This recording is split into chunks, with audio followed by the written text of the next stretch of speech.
Chapter 93 to 95. Skipping Chapter 93 because of sex scene. YouTube is blocking videos with our 18 however. A few days later, Amon POV. After a few days had passed from the incident, I was preparing my own things for the future. Bare boop. I was currently underwater, wearing a diving suit while taking a stance. Being able to fly and float, and also live without the need to breathe, underwater was more suitable for me than any fishman alive. Around 4,000 meters underwater, I had my palms facing the wall in front.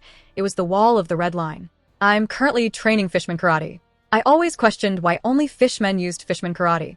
Even if pirates didn't have any ways to get their hands on the manuals, at least the Marines should have something on them. However, after I asked the 5 elders if they had manuals of fishman karate, I was reassured that they didn't have it since humans can't learn it anyway.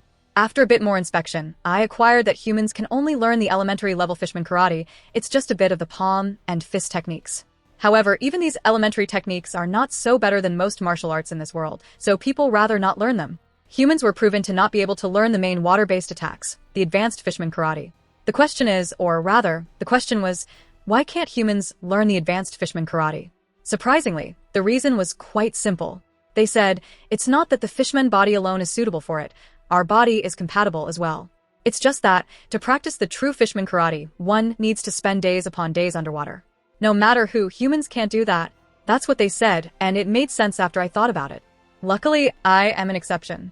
I can exist underwater with just the help of a diving suit made of rubber. Taking this as a fact, I asked Neptune about the fishman manual, and he handed it to me without hesitation. Although he did warn me that I might hurt myself if I try to train in above water. He believed I would soon give up since one would need to train underwater, and since I'm not a fishman, I assumably can't do that. I learned the ways of hermit. I gained the ways of thunder. After I learn to extract plasma from lighting, I will gain ways of fire. I'm learning the ways of water, to one day successfully form the ways of wind. 5 ways for elements. With this alone, I might be strong enough to take down 2 emperors at once. I just need more training. Concentrate. Shaking away all the thoughts, I closed my eyes in that stance. Brrr. I let out a breath of bubbles as I used my karate, feeling the water around my palms create a spherical orb. I successfully pushed the water around my palm to make a vacant circular space, even under such pressure. Blop. However, the orb was destroyed in less than 10 seconds. Fishman karate is hard, but I have the time of the world. I couldn't train much on it since I was busy with my stubborn sword. While thinking this, I made another orb. I made it last another 10 seconds. I can use some of the moves, but they are too measly to even talk about them right now. This is going to be hard even though I've been training it for a while now. For 4 whole days, I kept training underwater. 4 days later, I only decided to get out since I was too hungry to continue. Hunger is still a problem, but since I've been almost malnourished from a young age, it isn't a big problem to learn control. Before going back though, I tried to do something special, something new and cool that I thought in this 4 days' time. 250 million volts. I flowed electricity in my right hand's palm and attracted the electrons of the water all around me. Brrr. A condensed water ball at the size of a basketball was created in my hands. Even under the sea, the water ball was clear. It was glowing blue and boiling because of the heat and electricity, lighting up the whole area around me. The fish ran away. Some sea kings tried to target me but ran away after I released a bit of conquerors. With a grin that I managed to pull with my lips sealed, I used my other hand to aid the movement of my shaky left hand. Aiming at the wall of the red line, I swung my hands forward. 250 million volts. Water Rasengan. The world underwater was blinded by the light. Boom. With an explosion that shook a small portion of the whole red line, a large crater was formed in the wall. It's surprisingly easy to enhance my base fishman karate with electricity. Oh, how I love my Goro Garo no Mi. General POV. While Amon got out of the water, in Alabasta, Vivi was doing work that she shouldn't do as a princess. Slop slop. She was wiping the floor with a wet cloth. Washing the massive bathroom by herself, this wasn't something Cobra would allow, but she managed to do it behind his back. She loves to help and lessen the work of the palace maid since she doesn't like seeing them work so hard. She was the definition of a good princess. Slip slip. It's so hard to clean. She was wiping the floor as fast as she could, but it was too hard for her. Why won't the marks come off? Wiping the marble floor more fiercely, Vivi was dripping in sweat. How troublesome. How do the maids manage to clean this? Wiping off her forehead sweat with a finger, she kept cleaning. A while ago, she just finished cleaning her room and came here with the excuse of taking a bath. The bathroom was huge with a ginormous pool-like bathtub inside it. She didn't like bathing in dirty water, so she let all the water go underground and clean the bathtub's floor. She didn't notice, but someone had long entered the bathroom. After around an hour, when her cleaning was almost complete, she collapsed on the floor. Ah. Vivi turned around on her back and stared at the ceiling silently. A few minutes passed easily. That was fun. Breathing heavily, she got lost in thought. Strangely, her engagement from a year ago surfaced in her head. She has met Amon a lot since then. She felt strange around the man with a mature vibe around him. The dreamy prince who saved her life from those vicious bandits made her heart flutter in a way she never felt.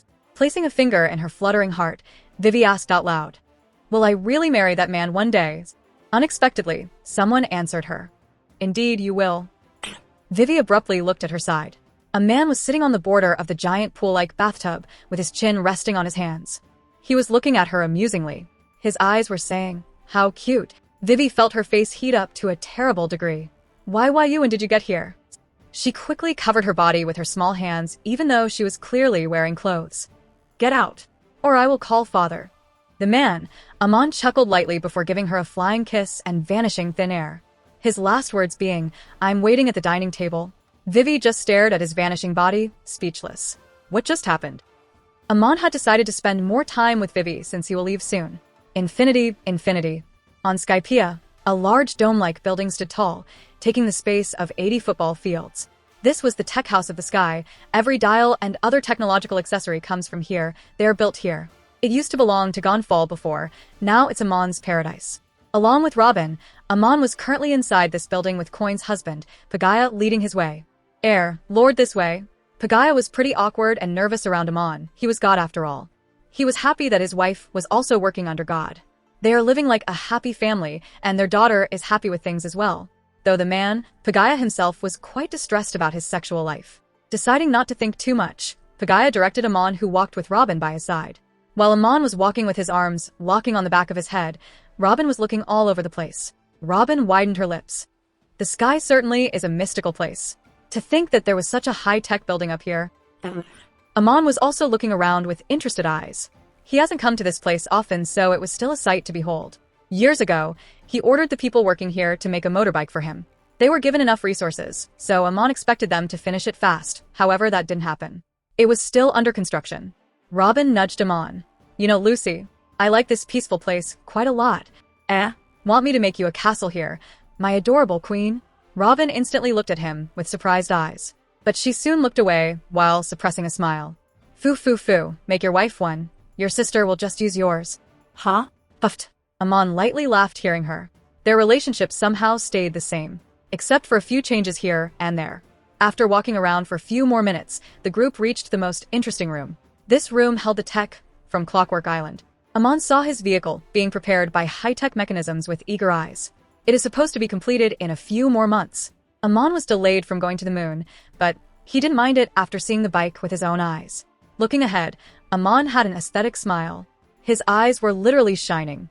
This vehicle can be considered a weapon on its own. It's made of gold. Black gold, a material made from mixing gold with different iconic one-piece metals. This motorbike works directly on high-voltage electricity, so only Amon can use it freely. Yes, it is indeed an iconic vehicle like the vehicle of Ace from the anime. Wonderful. Robin was surprised as well. Ring. Amongst the surprise, Robin's dial ringed as she almost dropped it to the ground. She picked up the dial after walking to the side. Amon glanced at her once as she walked back here. Robin had a frown on her face. "Lucy, there is an emergency." Amon tilted his head while looking at her face. The emergency was a single group of pirates named the Goralas Pirates. The captain called himself God of Sea, Goralas. He was an infamous pirate with a bounty of 700 million. Currently, after escaping the Marines, they were residing on an isolated island in the New World. Their captain, Goralas, was the holder of brick fruit. He can form bricks 500 meters near him with just a thought, though he mostly makes a wall of brick and uses it to defend and crush his enemies at the same time. The crew just ran away after robbing a kingdom which was allied with wingless Valkyries. This year, the guild was able to reach the New World, albeit they are still working undercover since the rusty emperors might get angry at some kid messing in their territory. Amon mostly didn't care about these types of situations around the New World, but he decided to meddle by himself this time after hearing that they are resting on a seemingly isolated island. He needs to test one of his new techniques, which should be enough to take out a whole island, vanishing it into oblivion. Nighttime. Wahaha. That's a lot of wealth, I have to say. The skinny middle-aged man named Garala's laughed, looking at the 140 kilograms of gold and a few billion bellies laying in front of him. Wow, boss.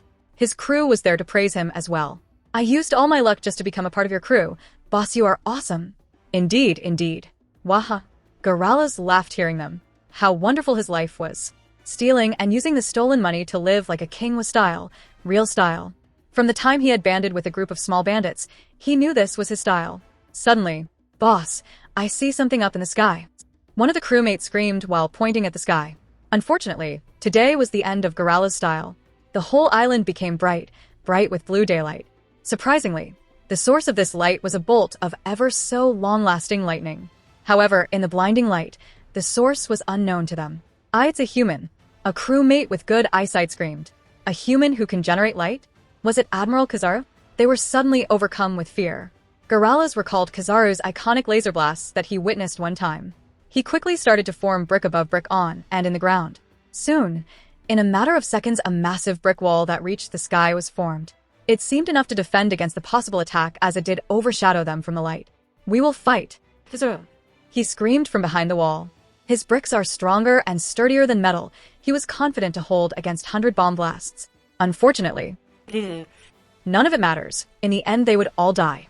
On the other side of the wall, the man floating in the air chuckled, looking down. I'm not fucking Kizaru, you idiots. It was a black-haired youth with blood-red eyes. It was one of the 7 warlords of the sea, Amon, more commonly known as Lucifer. Amon had one hand on his sword, which was shining brightly as he was flowing, lighting through it. After some time passed, Amon raised it in the air. Will this work? He was still doubtful, but he tried it nonetheless. He tossed the sword upwards as it started to spin vertically, while falling down slowly. While it came in front of his face, Amon, at an astonishing speed, started to inject lightning into his finger. He inserted 250 million volts into his finger and raised it towards the sword. He lightly flicked the sword downwards with his finger as it started to go towards the island with the brick dome covering it. 250 million railgun. Amon paused. Planetary devastation? Virum. The sword spun fast while going towards the island and easily broke the sound barrier. The sea below suddenly became wavy. A storm started to form. Amon wondered, will 250 million volts railgun vaporize the cursed sword? It was clear. Beep boom. An explosion occurred. A large crater that is kilometers deep has formed in the place where the sword should have landed. The sword would be fine, and would rather amplify the power instead. Smiling, Amon stared down as the whole island shook, as if an earthquake hit it. Besides the hole, everything got covered in fire. The trees started to burn, as screams filled the air. But most importantly, around the hole 7 large cracks formed between on island. It was something similar to Sabo's Dragon Claw effect in the arena of Dressrosa, but it was in a rather large area. It was large enough to cover the entirety of an island with a 16 kilometers radius. All the power of the attack went to make that single hole in the middle of the island. Unfortunately, Amon couldn't concentrate the power to affect a large area. That may change if he trains more, though. In seconds, the destroyed island started to crumble into the sea. Shortly after, it was no more. Amon chuckled. Whitebeard can destroy the world. Cool. However, theoretically, I can do the same. Again, chuckling lightly, Amon forgot to collect the gold and money in ecstasy. Though it didn't matter in the end. That small amount couldn't even leave a dent in his wallet. So, is this the 166.8 billion you promised? I asked the man covered in black in front of me. I simply took the huge briefcase. It was open and had what I assume is the full amount of 166.8 billion. Wow, I was seriously doubting you guys at first, but it's all real. Whistle. But don't you think 166 billion is a bit too much? The man opposite to me asked in a heavy voice. With my clown mask on, I stared at him mockingly for a second. My almost invisible eyes mocking him. Your kingdom can't even offer this much? Bruh, you want me to destroy a fucking kingdom, for fuck's sake. 166 billion is dog shit compared to your wishes. The man refuted with a glare. Just do your job, right, fool? He called my current alias, Mr. Fool, with a heavy voice. I laughed mockingly. Be careful of what you say. Old man, I can destroy your kingdom instead of destroying your enemies. I continued. Don't forget who I am. Even though the man frowned, he didn't dare retort. I started to inspect my soon-to-be money. This guy is an envoy from a kingdom residing in paradise. They are having small skirmishes with another kingdom beside them. So the WG interfered and stopped them since both of the kingdoms are under the WG. However, among the small skirmishes something big happened. The Prince of Kingdom, let's say Kingdom 1, Yes, a few days ago the Prince of Kingdom 1 was assassinated, and the suspect is Kingdom 2. Then in response, Kingdom 1 assassinated Kingdom 2's princess, although they did it stealthily as well. Currently, they are on each other's back, waiting to bite back, but the world government won't let them open their jaws. So here, the envoy from Kingdom 1 came to me right now, offering me an untraceable destruction of Kingdom 2, or, at the very least, assassinating their royalties. I became famous for these things after all, mostly in the underworld though. I have a fearsome reputation that even the underworld criminal number 1 Daffy is wary of. Mr. Fool, I accepted it obviously, it's a good deal.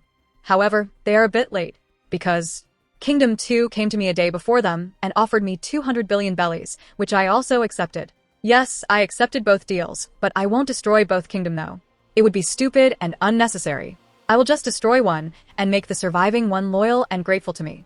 The guy in front of me lowered his head. I am sorry. Seeing this guy apologize, I just nodded my head. I understand, it's fine. You can return.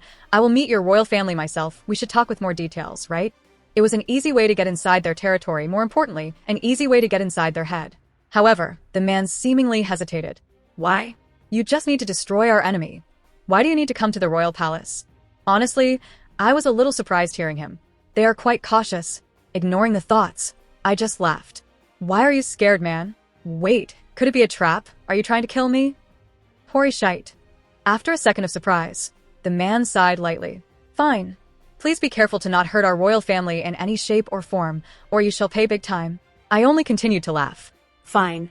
I smiled at his face and slipped my hand in my side pocket, taking out a pocket watch. How beautiful the time is. Ain't that correct? General POV. After 14 days, the news of the destruction of the Drumhum Kingdom was revealed. The reason was a civil war. They seemingly destroyed themselves. However, the big figures under the shadows believed the Drumhum Kingdom's destruction was all planned by their enemy kingdom, Roselle Kingdom. Well, not that anyone can, or would ever find out. This was one of the few things Amon does when he is bored. Under his fourth mask, he takes some big tasks from influential people/factions/kingdoms, offering a big amount of money. Currently, Amon can be considered one of the richest men alive. He held a lot of wealth, although all unregistered. Only Guild Tesoro might be richer than Amon right now. Speaking of that, Guild Tesoro and Grand Tesoro exist in this world, a non-canon character and a city. Should I claim his head? Amon started to think about the pros and cons of doing said action, all while flying in the sky, moving towards Reborn Island. I will ask Robin to manage things while I'm gone. I need to first resolve my bottleneck. After thinking for a while, it didn't seem like a good idea, at least not yet. On the other hand, Amon had reached a spot where he couldn't progress from the 250 million volts of usable power. Enel could only use 200 million max. It was true, Amon surpassed Enel's max power. But the question was, why? What was the reason that he was able to surpass him, yet be stuck here? Amon had long discovered that physical prowess plays a role in the max outputable power, but the role it plays is very small. After all, with the difference between Amon and Enel's physical power, the voltage should at least be 500 million if all that mattered was physique. There is also that my .001 boost in potential from the time I went through the angel surgery a few years ago. Amon recalled the result he saw that time. Seemingly, yes. So working on that formula might help, but the AI has been locked under the Golden Building for a year now. He doesn't plan to let her go anytime soon. Luckily, there were many scientists under Amon from Clockwork Island. Amon had already given them a formula of his own months ago, though they aren't making any progress at all. Germa 60 SIXS knowledge might help as well, but they won't work with Amon. A warlord was nothing compared to their status. Expert for a possible awakening, there seemingly wasn't any other way. Trying to contemplate a way to break the bottleneck, Amon went to Reborn Island. If nothing works, he will try to do some cultivation bullshit while sitting inside a thundercloud, cross-legged. Amon knew absorbing lighting strikes helps heighten his E, but they don't help with the output. At least, this would help in the long run. Sighing while moving at 1.6/10 lightning speed, Amon used a random, lighting heat sword to cut some clouds in half. Besides awakening, there was a way to surpass the limit, but would Amon find it here? Robin POV. I was humming while reading a book inside the mayor's building on Whiskey Peak, sitting on a comfy chair. The book is called Life is Beautiful. It's true. Life indeed is beautiful. My life is filled with happiness currently. How wonderful this day is. Ring, ring, ring, ring. The tone dial ringed loudly on the table. I picked it up instantly after seeing that it's Lucy. Katja. Hello. What's up, Robin, my love? He's doing it again. What is it? Not that I hate it. As an involuntary smile bloomed on my face, I leaned forward. my chin resting on the glass table. My bike is completed. Can I pick you up? Oh, he seems ecstatic, huh? I guess it was a cool vehicle, but what does he plan to do with it to be this happy? Alright, come take me. I love flying with him. It's like my dream come true. Okay.